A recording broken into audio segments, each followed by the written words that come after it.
Hello friends, I am Hare Krishna, your friendly real estate adviser. आज बात करेंगे M3M पर जो ईडी की रीसेंट एलिगेशंस हुई है उस पर, अभी रीसेंट पास्ट में क्या क्या डेवलपमेंट्स हुई हैं और क्या एक्चुअल एलिगेशंस लगे हैं और बंसल जी के साथ क्या हुआ है, आगे के जो अंडर कंस्ट्रक्शन प्रोजेक्ट्स हैं वो टाइमली डिलीवर होंगे या नहीं होंगे। As an buyer, as an investor, अगर आप इसमें इन्वेस्टेड हैं तो क्या करना चाहिए, या अगर आप सोच रहे हैं इन्वेस्ट करना तो आपको क्या एक्शंस लेने चाहिए। अगर आप ऑलरेडी इन्वेस्टेड हैं तो ब्रोकर्स से क्या बात करनी चाहिए आपको। जैसा कि आपने और यूट्यूब चैनल्स पर देखा होगा, आपको परेशान या घबराना जरूरी है ऐसा बताया जा रहा है, तो उस केस में भी क्या आपको एक्चुअली घबराना चाहिए या नहीं घबराना चाहिए, इस पर पूरा डिटेल डिस्कशन करेंगे। हो सकता है 10 मिनट से ज़्यादा के ऊपर की ये वीडियो हो, तो please stick with me till the end to get everything about this recent development. So M3M is well known for getting things done by hook or crook. अभी जो रिसेंट में नोएडा में उनके साथ जो केसेस हुए हैं, वहाँ से, उससे पहले से भी एक्चुअली स्टोरीज चल रही थी, बट वहाँ से एक पुश मिला गवर्नमेंट को, ईडी के नज़र में आए। ईडी ने काफ़ी दिनों से बंसल जी से मिलने की कोशिश की, इनसे कुछ इंक्वायरीज वगैरह करने की कोशिश की, बट कहीं ना कहीं उन्होंने टाल मटोल किया, जिससे कि डायरेक्टली छापेमारी करने वाली नौबत आ गई। तो बेसिकली आपने न्यूज़ में देखा ही होगा कि उनके कार्स अकाउंट्स वगैरह फ्रीज हो गए हैं और उनको अरेस्ट भी कर लिया गया है। अब तो इन्होंने जो बेल फाइल की थी दिल्ली हाई कोर्ट में, तो हाई कोर्ट ने बेसिकली डिनाई कर दिया ईडी में, बेसिकली ईडी के जो काम है उनमें इंटरफेयर करने के लिए। तो बेल तो नहीं मिली है, बट अब वो कस्टडी में है, पूछताछ की जा रही है। ईडी वाले बेसिकली जो भी इंफॉर्मेशन उन्हें पहले चाहिए थी, अगर वो अभी दे दिए होते तो शायद ये इतना जल्दी एक्शन नहीं होता, टाइम लगता। बट यहाँ पर कहीं ना कहीं बंसल साहब या M3M के जो डायरेक्टर्स हैं, उन्होंने कुछ ना कुछ ऐसा कर रखा है जिसकी वजह से ये टालमटोल कर रहे थे और अब कस्टडी में लिया गया, तो वो बेसिकली बेल वगैरह मांग रहे थे और चीज़ों से बचना चाह रहे थे। आई एम नॉट श्योर कि वो बाकी विजय माल्या वगैरह की तरह क्यों लंदन नहीं फ्लाई करके, आई थिंक उन्हें लगा होगा कि बहुत छोटा इशू है, इट इज़ ओनली 400 करोड़। तो M3M जैसी कंपनी के लिए, रियल एस्टेट में इतना बड़ा डील करने के लिए, आई थिंक जो कंपनीज इतना बड़ा डील करती हैं, 400 करोड़ इज़ नथिंग। और जो उनके यहाँ से कैश वगैरह बरामद हुआ है रियल एस्टेट में डील करने के लिए, ये सारे चिल्लर्स हैं। तो the thing is not the 400 crore. I think 400 crore का कैश ब्लैक में वाइट करना, ब्लैक से वाइट करना, या जो हमारी शेल कंपनीज हैं, ये दिक्कत ज़्यादा दे रही हैं कि आपने फॉरेन एंटिटीज़ यूज़ की अपने ब्लैक को वाइट में करने के लिए। और आयरियो सबसे ज़्यादा जो दिक्कत में है इस केस में, वो आयरियो है। M3M कम है, बट आयरियो के साथ तकरीबन 1000 करोड़ का बात है, और उसमें से M3M का 400 करोड़ है। तो अगर टोटल भी देखें तो 1000 करोड़ का चीज़ है, जो M3M का 400 करोड़ है वो इंक्लूसिव है। अभी की जो रिसेंट डेवलपमेंट है, तो ईडी ने बेसिकली एक बौखलाई हुई ईडी, जब बंसल साहब बात नहीं सुन रहे थे उनकी, तो जब रेड्स पड़े तो उनके सारे बैंक अकाउंट्स वगैरह फ्रीज कर दिए। जो भी वैल्यूबल चीज़ लगी, चाहे कार हो, चाहे ज्वेलरीज हो, कंप्यूटर्स हो, सब कुछ सीज करके साथ ले गए। अब इस पर इन्वेस्टिगेशन होगी। उन्होंने टाइम लिया है कोर्ट से कि एक इन्वेस्टिगेशन करके, पूछताछ करके वो वापस से कोर्ट के सामने प्रेजेंट होंगे। जो ईडी में, जो बेसिकली पंचकुला में जो कोर्ट है, उसके सामने रिप्रेजेंट होंगे और बेसिकली फिर वो केस कैरी फॉरवर्ड होगा आगे।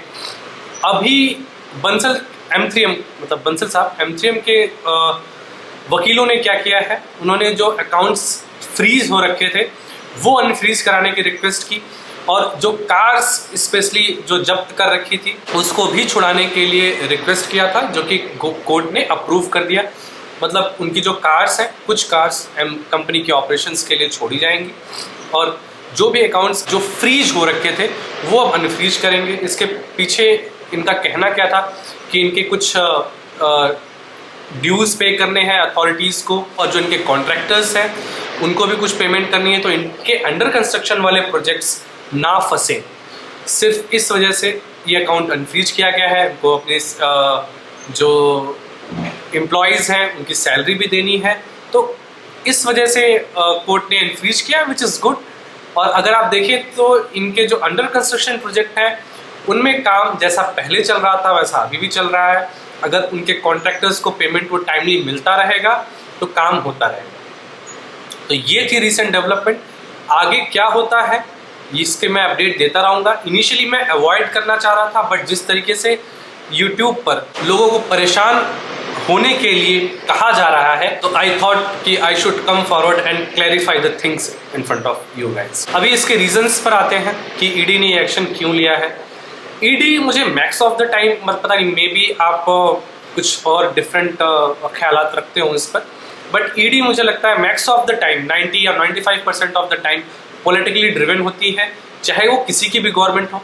तो हाँ, इलेक्शंस नियर बाय है, मे बी जिस तरीके से डीएलएफ चीज़ों को करता है, ऑल्दो किसी दूसरी पार्टी का भी हो करके, जैसे वाड्रा साहब है वो दूसरी पार्टी से ज़्यादा कनेक्शंस रखते हैं, बट जो उनका काम होता है, उनके जो एम्प्लॉयज़ का काम होता है, जो उनकी तरफ से बेसिकली ऑर्डर्स आते हैं कि हाँ हर एक चीज़ में आपका पेपर वर्क बहुत अच्छा होना चाहिए। तो डीएलएफ इस वजह से इतने सालों से मार्केट का लीडर बना हुआ है गुड़गांव में, और M3M का जो रवैया रहा है, जो उनके बॉसेस रहे हैं कि हाँ हमें ये करना है, इतने दिनों के भीतर करना है, चाहे जैसे भी हो। तो यहाँ पर भी ये किसी जजेस को ब्राइब करने की कोशिश कर रहे थे, जहाँ से ये मामला वापस से शुरू हो गया और ये ईडी के नज़र में आ गए। करा भी, ईडी ने एक्शन भी लिया। आई थिंक उससे पहले निगोशिएट भी करना चाह रहे थे पॉलिटिकली ओनली, बट हाँ वो निगोशिएशन के लिए शायद तैयार नहीं हुए M3M वाले, और फिर ये एक्शन हुआ है। तो एज एन बायर, अच्छा अब नोएडा वाला भी कवर कर लेता हूँ मैं कि हाँ इसके पीछे M3M ने नोएडा में कहाँ गलत किया। तो नोएडा में बेसिकली अगर आप लॉफुल एक्टिविटीज़ देखें तो वो लॉफुल काम ही कर रहे थे, बट जो चैनल पार्टनर हैं उन्होंने स्टार्ट कर दिया इस प्रोजेक्ट को प्रमोट करना। नोएडा में तो बेसिकली उन्हें क्लीन चिट मिल जाएगा, वो चैनल पार्टनर फंसेगा जो बेसिकली M3M के प्रोजेक्ट को प्रमोट कर रहा था, क्योंकि M3M खुद वहाँ पर सामने नहीं था। तो ये चैनल पार्टनर की तो टाटा बाय बाय हो गई। M3M यहाँ से बच जाएगा, क्योंकि उन्होंने कहा ब्रांड अवेयरनेस के लिए हमने जो एडवर्टाइजमेंट की थी वो की थी, ना कि उस प्रोजेक्ट को एडवर्टाइज करने के लिए। तो टेक्निकली अगर देखा जाए तो आप प्रोजेक्ट एडवर्टाइज नहीं कर सकते, बट हाँ ब्रांड तो कर सकते हैं। तो this was the thing in Noida. तो नोएडा में बच गए, यहाँ पर भी आई थिंक वो बच जाएंगे। आईरियो ज़्यादा फंसेगा, और जो उनकी शेल कंपनीज हैं वो भी ज़्यादा फंस सकती हैं, बट कहीं ना कहीं they will find out the way out basically, कि कुछ ना कुछ वो ज़रूर कर लेंगे। I hope for it. गलत जो पैसे को लेकर के, लेन देन को लेकर के क्या हुआ है कि इन्हें शेल कंपनीज वगैरह जो फॉरेन कनेक्शन है वो नहीं लेना चाहिए था, क्योंकि रिसेंटली अगर देखें तो बीजेपी की गवर्नमेंट ने जो फॉरेन से जो पैसे आते थे, चाहे वो किसी NGOs वगैरह के भी हों, सर्विसेज वगैरह के लिए भी हों, तो उस पर काफ़ी रिस्ट्रिक्शंस रखी थी, जिससे कि बाहर का फालतू पैसा ना आए, हवाला वगैरह हो या कुछ भी हो उससे रिलेटेड वाली चीज़ें। तो आपने काफ़ी NGOs पर एक्शंस देखे, और ये इसी का एक पार्ट है कि आप ऐसे फॉरेन कंपनीज में कुछ शेल कंपनीज बना करके ब्लैक को वाइट नहीं कर सकते। अगर आप कर रहे हो तो कुछ तो करना पड़ेगा, right. I hope you understand कि अंडर द टेबल चीज़ें निगोशिएट की जानी चाहिए थी, बट इन्होंने कुछ ज़्यादा एग्रेसिवली खेला और नहीं की।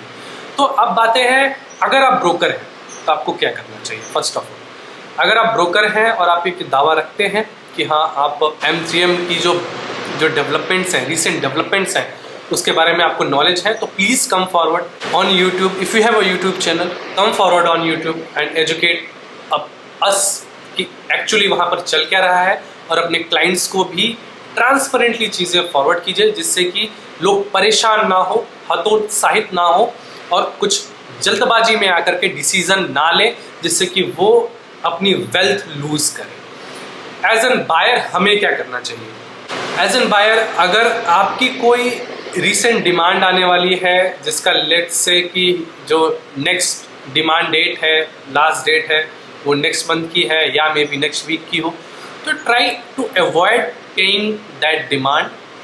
ऑल्दो अभी कंस्ट्रक्शन चल रही है और 13% के आसपास का आपके ऊपर पेनल्टी लगेगा, बट वेट एंड वॉच। एक क्वार्टर देखिए, 1.5 क्वार्टर देखिए, आई डोंट थिंक ये मामला बहुत ज़्यादा खींचेगा। ये जैसे ही 1-2 क्वार्टर में चीज़ें क्लियर हो जाती हैं तो please pay that penalty, no issues. और पेनल्टी से होगा क्या, जो आपके आगे आने वाले पैसे जो और जाने थे एटलीस्ट वो बचे रहेंगे। आपका जितना रिस्क पर है उतना ही रिस्क पर रहे। आप ये समझ लीजिए कि उस रिस्क को अवॉइड करने के लिए आपने 13% का एक कुछ इंश्योरेंस टाइप का ले लिया है, जिससे कि आपका आगे का पैसा बचा रहे। अब अगर आपने यूआईज वगैरह दे रखी हैं, प्रॉपरली आप एग्रीमेंट में नहीं गए हैं, तो अगेन आपको एग्रीमेंट पे टाल मटोल करना चाहिए, 6 महीने बाद करेंगे या अपना पैसा वापस मांग लेना चाहिए। Again you will have to take help of your broker to get the money refund. और अगर आप रिफंड नहीं भी ले पा रहे हैं, 5 महीने 6 महीने लग रहे हैं, तो प्लीज़ वेट करें, बट उस पैसे को निकालने के लिए और पैसा ना डालें। जैसे कि स्टॉक्स में भी रिकमेंड किया जाता है कि एक बैड स्टॉक्स को करेक्ट करने के लिए आपको और पैसा नहीं डालना चाहिए, तो कुछ ऐसा आपको यहाँ पर करना। अब गवर्नमेंट को क्या करना चाहिए इस पर भी बात कर लेते हैं, या एज एन बायर हमें क्या गवर्नमेंट को रिकमेंड करना चाहिए करने के लिए। बेसिकली अब ईडी ने ताले लगा दिए थे काफ़ी चीज़ों पर, उनके बैंक अकाउंट्स पर भी ताले लगा दिए थे। तो जो रीसेंट ट्रांजैक्शंस हुई हैं उनको देखना चाहिए कि वो कहाँ कहाँ हुई हैं, क्योंकि जब ईडी ने बेसिकली पूछताछ के लिए जब पीछे पड़े होंगे M3M के डायरेक्टर्स को, तो वो पैसे को कहीं ना कहीं एडजस्ट करने की कोशिश कर रहे होंगे, तो वो ट्रांजैक्शंस देखना चाहिए। सेकेंडली, जो भी बैंक को सिक्योरिटीज़ दे रखी हैं, स्पेशली एस्क्रो अकाउंट की, तो वो वापस से रीवेरीफाई होनी चाहिए कि हाँ वो सिक्योरिटीज़ कहीं ऐसा तो नहीं कि वो फेक है, जैसे कि मायरा वाले केस में हुआ। तो हमें भी गवर्नमेंट को बोलना चाहिए, यहाँ के रेरा के ऑफिसर्स को बोलना चाहिए कि प्लीज़ M3M के जितने भी अंडर कंस्ट्रक्शन प्रोजेक्ट्स हैं उनकी बैंक सिक्योरिटीज़ एस्क्रो अकाउंट की रीवेरीफाई हो। अगर कुछ एबनॉर्मलिटी पाई जाती है तो वो फिर से अगेन ईडी को संपर्क करके ये वाली चीज़ बता दी जाए। एटलीस्ट कुछ ऐसा है, हम इन्फॉर्म रहें तो ज़्यादा बेहतर है, और साथ में ईडी भी इन्फॉर्म रहे तो उससे और बेहतर कोई बात हो नहीं सकती। सेकंड, पैनिक क्यों नहीं करना चाहिए, इस पर बात आते हैं। हाँ, गवर्नमेंट वाली बात मैंने कर ली। अब एज एन बायर हमें पैनिक क्यों नहीं करना चाहिए। सी, आप चाह करके भी अपनी अंडर कंस्ट्रक्शन वाली प्रॉपर्टी बेच नहीं सकते। लेट्स से कि आपको एक कोई बेवकूफ़ बायर मिल भी गया कि वो M3M की प्रॉपर्टी लेने के लिए तैयार है, तो आपको लगता है कि M3M NOCs इशू करेगा? क्योंकि अगर उसने NOCs इशू करना शुरू कर दिया तो जो M3M की प्रॉपर्टीज़ हैं उनमें डाउनफॉल होगा, और जो बाकी इनके कंपटीटर्स की प्रॉपर्टीज़ हैं वो राइज पर जाएंगी। तो M3M अपनी ब्रांड वैल्यू ऑलरेडी खो रहा है और भी वो खोना नहीं चाहेगा, इसलिए वो NOCs इशू नहीं करेगा। ब्रोकर्स आपको फॉल्स प्रॉमिस कर सकते हैं कि हम आपकी प्रॉपर्टी निकलवा देंगे, ये वो, but you know max of the time brokers lies होंगे, ओके, झूठ बोलेंगे, बट जब वो एक्चुअल ट्रांजैक्शन की बारी आएगी तो कहेंगे कि नहीं हो पा रहा मेरे से, है ना। और वो भी डायरेक्टली नहीं कहेंगे, 2-3 हफ्ते 4 हफ्ते में भी 1 महीने बाद कहेंगे। तो इट्स बेटर कि don't live in false hope. Just in case आपके पास कोई ऐसी इन्फॉर्मेशन है जो मुझे नहीं पता है या पब्लिक को नहीं पता है, इन्वेस्टर्स को नहीं पता है, तो please post those information in the comment box below, जिससे कि सभी को पता चले, इवन मैं भी इन्फॉर्म रहूं कि हाँ इनमें क्या रिसेंट डेवलपमेंट्स हैं और आगे क्या क्या हो सकता है, ये वाली चीज़ें। आई होप कि मैं आपको थोड़ा सा आइडिया दे पाया हूँ और आपको गाइड कर पाया हूँ कि इस टफ टाइम्स में भी आपको कैसे परसीवरेंस के साथ डील करना है। आपको बिल्कुल हतोत्साहित नहीं होना, पेशेंस रखना है और वेट एंड वॉच मोड में रहना है। चीज़ें रेरा के आने के बाद ज़रूर सही हुई हैं, but RERA is dependent on escrow account, तो एस्क्रो अकाउंट का सही होना बहुत ज़रूरी है। कहीं ऐसा ना हो कि आगे हम स्वामी फंड वगैरह पे डिपेंडेंट रहें। तो अगर एस्क्रो अकाउंट की सिक्योरिटीज़ बहुत अच्छी हैं, तगड़ी हैं, उसमें कोई दिक्कत नहीं है, तो आपका प्रोजेक्ट हैंडओवर होने में भी कोई इशू नहीं होगा। दैट्स व्हाट आई सी। तो बेसिकली आप ये समझ लो कि धूल, धूप और पानी नहीं खाएंगी आपके अंडर कंस्ट्रक्शन वाली बिल्डिंग्स, जल्दी से ये टेक ओवर कर ली जाएंगी। तो आई होप कि मैं आपको इससे एक बेहतर इन्फॉर्मेशन दे पाया हूँ, पूरी पिक्चर क्लियर करा पाया हूँ। Just in case you need to connect with me, fill the Google links from mentioned in the description below. I will be very happy to connect with you guys. और हाँ, इसे like दें, अपने साथी investors के साथ share करें, और अगर जैसा मैंने आपसे कहा कि अगर आपके पास कोई ऐसी इन्फॉर्मेशन है जो मैंने मेंशन नहीं की है या पब्लिक को नहीं पता है, तो please mention that information in the description. It will help me and investors as well. Thank you for watching. Please like, share and subscribe to my YouTube channel.